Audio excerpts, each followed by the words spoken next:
గుడిపైన ఉండే ఈ కలశం వెనుక ఎంత సైన్స్ దాగి ఉందో మీకు తెలుసా? చాలా టెంపుల్స్ లో మనం ఈ కలశాలు చూసే ఉంటాం. మరి ఈ కలశాన్ని ఎలా తయారు చేస్తారో మీకు తెలుసా?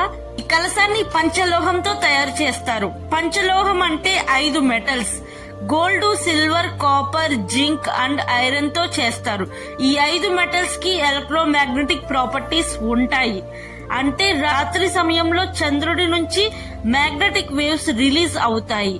అలా రిలీజ్ అయిన మ్యాగ్నెటిక్ వేవ్స్ ని కలశాలు అబ్జర్వ్ చేసి స్టోర్ చేసుకుంటాయి. మార్నింగ్ గ్రావిటీ వల్ల ఆ మ్యాగ్నెటిక్ ఎనర్జీ కిందకి ట్రాన్స్ఫర్ అవుతుంది. మనం ఎప్పుడైతే కాళ్ళు కడుక్కొని గుడిలోకి అడుగు పెడతామో మన బాడీలో స్టాటిక్ రియాక్షన్ జరిగి మ్యాగ్నెటిక్ ఎనర్జీ వల్ల మన బ్రెయిన్ లో ఫంక్షన్ బ్యాలెన్స్ అవుతాయి.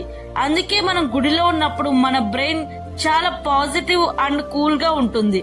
మరి ఈ విషయం మన పూర్వీకులు ముందుగానే చెప్పారు. ఈ వీడియో మీకు నచ్చినట్లయితే లైక్ చేయండి. ఇలాంటి మోర్ వీడియోస్ కోసం మా ఛానల్ ని సబ్స్క్రైబ్ చేయండి.